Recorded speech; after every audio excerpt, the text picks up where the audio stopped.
আসসালামু আলাইকুম ফ্ৰেণ্ডছ। আজি মই এটা সৰু ভিডিঅ' লৈ আহিছোঁ। ভিডিঅ' মানে ৰেচিপি থাকিব সেইটোত। আৰু আজিৰ ৰেচিপিটো মই কিছুমান মানে স্পেচিয়েল মানুহৰ কাৰণে বনাই আছোঁ। আৰু সদায় আমি ঘৰত সাধাৰণতে কিবা স্পেচিয়েল বনালে হয় কোনোবা গেষ্ট আহে বা নহয় কোনোবা ঘৰত কিবা অকেজনলি বনাওঁ, কিন্তু আজি একদম স্পেচিয়েল আৰু স্পেচিয়েল, কাৰণ আমাৰ গম পালোঁ বোলে আমাৰ ওচৰৰ মছজিদত মুম্বাইৰ পৰা জমাত পাৰ্টি আহিছে আৰু ভাবিছোঁ তেওঁলোকক কিবা অকণ যদি খুৱাব পাৰোঁ মোৰ মনটো বহুত ভাল লাগিব।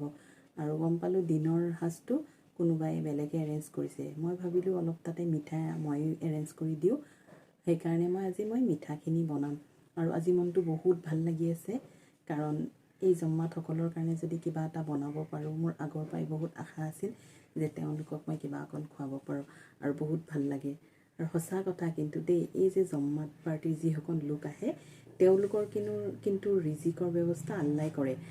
সঁচা কথা, আল্লাৰ কাম কৰিলে আল্লাই যে মানুহক কেনেকৈ ৰিজিক দিয়ে, কেনেকৈ যে আল্লাই মানুহৰ সহায় কৰে, সেইটো আৰু মানে ক'বই নালাগে। সেইকাৰণে আমি সকলোৱে নামাজ পঢ়িব লাগে, আল্লাৰ কাম কৰিব লাগে। আমি যিমান আল্লাৰ কাম কৰিম আল্লাই আমাক ইমান সহায় কৰিব। আল্লাৰ খাতাত আমি নাম উঠাব লাগে। হাছৰৰ দিন আমাৰ এই নামাজৰ হিচাপ হ'বই। সেইকাৰণে মই সকলো মা ভনীসকলক অনুৰোধ কৰোঁ, আপোনালোকে নামাজ কেতিয়াও বাদ নিদিব। যিসকলে পঢ়ে আৰু যিসকলে পঢ়া নাই তেওঁলোকে পঢ়ক। আপোনালোকে ভাবিব চাগে মই এইবিলাক কথা কিয় কৈ আছোঁ, কাৰণ মই যেতিয়া নামাজ পঢ়া নাছিলোঁ তেতিয়া এইটোৰ মহত্ব মই এহমিয়ত বুজা নাছিলোঁ। কিন্তু মই যেতিয়া এতিয়া গম পালোঁ যে নামাজ কি, নামাজ কিয় পঢ়িব লাগে, আমাৰ কাৰণে নামাজ কিমান জৰুৰী, ময়ো পঢ়োঁ, মই বেলেগকো কওঁ। আমি পঢ়িলেই নহ'ব, আমি আৰু 10জনক জনাব লাগিব, নামাজৰ দাৱাত দিব লাগিব, নামাজৰ কাৰণে ক'ব লাগিব। তেতিয়াহে আমি যদি অকলেই পঢ়োঁ নহ'ব নহয়, আমাৰ লগত আৰু আমি হাজাৰ জনক আমাৰ লগত নামাজি বনাব লাগিব। সেইকাৰণে নামাজটো আমাৰ বহুত জৰুৰী।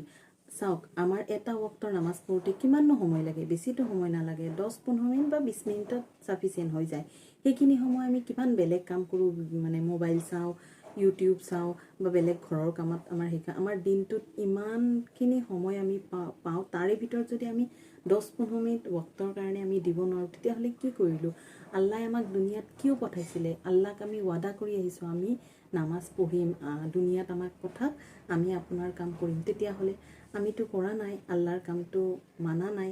সেইকাৰণে যেতিয়াই বুজিব আপোনালোকে নিশ্চয় নামাজ পঢ়িব। আৰু আল্লাই, মই দোৱা কৰোঁ সকলোকে আল্লাই হেদায়ত কৰক, সকলোকে নামাজি বনাওক। আৰু মই সদায় মোৰ দোৱাত এটাই কওঁ যে আল্লাহ পৃথিৱীৰ সকলো মানুহক নামাজি বনাই দিয়ক।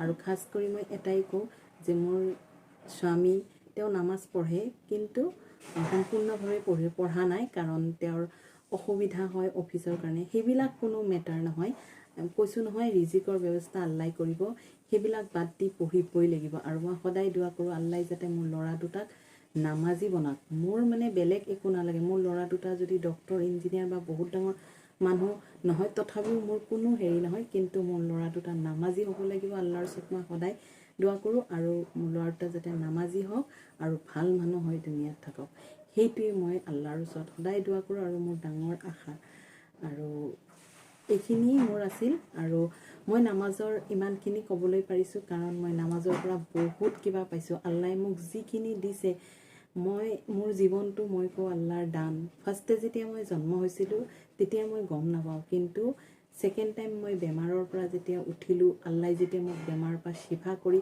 আকৌ সুস্থ কৰিলে, মই তেতিয়া মানে ভাবোঁ যে আল্লাই মোক নিজ হাতে মোৰ বেমাৰ ভাল কৰি দিলে আৰু আল্লাই মোক নতুন জীৱন দিলে। সেইকাৰণে মই আল্লাহৰ ওচৰত সদায় লাখ লাখ শুক্ৰিয়া আদায় কৰোঁ। আলহামদুলিল্লাহ, আল্লাই যে মোক নতুন জীৱন আকৌ দিছে। সেইকাৰণে কওঁ যে আল্লাই মানুহক বহুত সহায় কৰে, বহুত আল্লাই মানুহক ভাল পায়, কিন্তু আল্লাহক আমি ভাল পাব লাগিব, আল্লাহৰ ফালে আমি আগুৱাই যাব লাগিব। ভিডিঅ'টো আৰু বহুত বেছি ডাঙৰ নকৰোঁ, আহকচোন ৰেচিপিটো আমি ষ্টাৰ্ট কৰোঁ। আপোনালোকে চাগে ভাবি আছে আজি মই ইমান কথা কৈছোঁ, কিন্তু অকণমান আজি মনটো ভাল লাগি আছে আৰু বহুত ভাবুক হৈছোঁ, সেইকাৰণে আপোনালোকৰ লগত এইখিনি মই শ্বেয়াৰ কৰিলোঁ। আহকচোন এতিয়া আমি ৰেচিপিটোৰ ফালে যাওঁ। এইখিনি ল'লোঁ কাজু কিচমিচ, আৰু অলপমান কাজু তিয়াই থ'লোঁ। অকণমান তিয়া হোৱাৰ পিছত এইখিনি মই মিক্সিত ফাইন পেষ্ট এটা বনাই ল'ম। এইফালে মই কিচমিচ আৰু কাজুখিনি ধুই এটা প্লেটত ৰেডি কৰি ল'লোঁ আৰু যিখিনি চাউল আছিল সেই চাউলখিনি মই এতিয়া ধুই ৰেডি কৰিম। এতিয়া আমি মেইন ৰেচিপিটোলৈ আহোঁ। গাখীৰখিনি ভালকৈ চেকি ল'ম আৰু এইখিনি ভালকৈ উতলিব লাগিব আৰু এটা গেছত মই চাহো বহাই দিলোঁ। এইখিনি চাগে আপোনালোকে চাই গম পাইছে মই এইখিনি পায়স বনাই আছোঁ আৰু ইয়াতে যিখিনি চাউল জিকাই থৈছিলোঁ সেইখিনি দি দিলোঁ। এই পায়সত কিন্তু একদম কম পৰিমাণৰ চাউল লাগে আৰু 4 ভাগৰ 3 ভাগ গাখীৰ 1 ভাগহে চাউল লাগিব। এইটো মাত্ৰ গাখীৰতেই ফুটাব লাগিব আৰু গাখীৰতেই বনাব লাগিব। পানী দিব নালাগে, পানী দিলে এইটোৰ সোৱাদ নাথাকে, ভালো নালাগে। আৰু এয়া মই চাউলখিনি ফুটিলেই আৰু ইয়াতে সোৱাদ অনুযায়ী অকণমান নিমখ দি দিম। নিমখ দিলে চেনি আৰু নিমখৰ মানে বেলেঞ্চটো ঠিক হয়। আৰু এই পায়স কিন্তু মই বৰপেটাত গৈ শিকিছোঁ আৰু বহুত ধুনীয়া বনায় সঁচাই। কিন্তু মই বৰপেটাত বিয়া হৈয়ে দেখিছোঁ পায়সৰ মানে তাতেই কিমান ধুনীয়া পায়স বনায় আৰু বৰপেটাৰ ট্ৰেডিশ্যনেল। বৰপেটাত যিকোনো বিয়া বাৰু উৎসৱ অকেজন ঘৰত কোনোবা আলহী আহক লাগিবই মানে পায়স। আৰু এইখিনি দেখিছে নহয় বাতিটোত, এইখিনি মই কাজুখিনি পেষ্ট কৰি ৰাখিছিলোঁ সেইখিনি মই দি দিলোঁ। কাজু পেষ্টখিনি দিলে কালাৰটো বৰ ধুনীয়া হয় আৰু ধুনীয়া এটা স্মেল আহে। এইখিনি দি ভালকৈ লৰাই ল'ম আৰু চেনিটো কিন্তু একেবাৰে শেষত দিম মই। অলমষ্ট চাউলখিনি ফুটিলে এতিয়া মই কাজু কিচমিচখিনি ইয়াতে দি দিম। অকণমান হোৱাৰ পিছত মই এক্সট্ৰাকৈ অকণমান বাকি থ'ম কাৰণ বহুতেই মিঠা নাখায়, চুগাৰ পেচেণ্টটো আছে সিহঁতৰ কাৰণে। তাৰপিছতহে মই চেনি দিম আৰু চেনিও মই বহুত বেছি নিদিওঁ, বেছি মিঠা হ'লেও ভাল নালাগে। ইয়াতে যিহেতু মই 4.5 লিটাৰ গাখীৰ, এপোৱাতকৈ অলপ বেছি চাউল দিছোঁ। বেছি চাউল দিলে ভাল নালাগে। মোৰ এইখিনিত আৰু অলপ গাখীৰ হ'লে আৰু ভাল লাগিলে হয়, তথাপিও বহুত ধুনীয়া হৈছে। আৰু এতিয়া এইখিনি অকণমান চেক কৰি চাওঁচোন কেনেকুৱা হৈছে। মিঠাটো চেক কৰিব লাগিব আৰু বহুত ধুনীয়া হৈছে। আপোনালোকেও এনেকৈ বনাই খাবচোন, বহুত বেছি ভাল লাগে।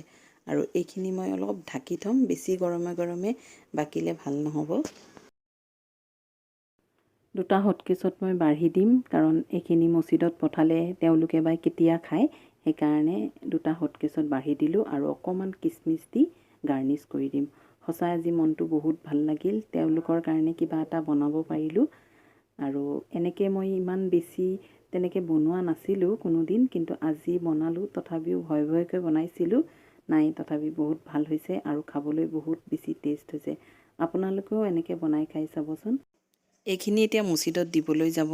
এইফালে আমানেও লগ ধৰিছে, সিও বোলে যাব। নিলে তোমাক নামাজত নিনিলে তোমাক? কোনে নিনিলে? মছজিদত নিনিলে? অঁ নিনিলে তোমাক। অহ তুমি যাবা? ক'ত যাবা? কাৰ লগত?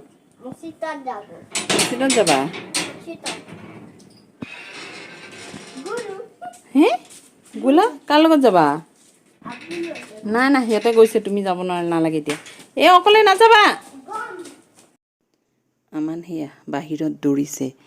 বাপেক আৰু তাৰ দাদা মছজিদত গৈছে, সিও যাব লাগে। সদায় মছজিদত যাওঁতে সি সদায় ওলায়, সি বোলে যাব নামাজ পঢ়িবলৈ, কিন্তু তাতে গৈ আমনি কৰিব, সেইকাৰণে মই যাব নিদিওঁ।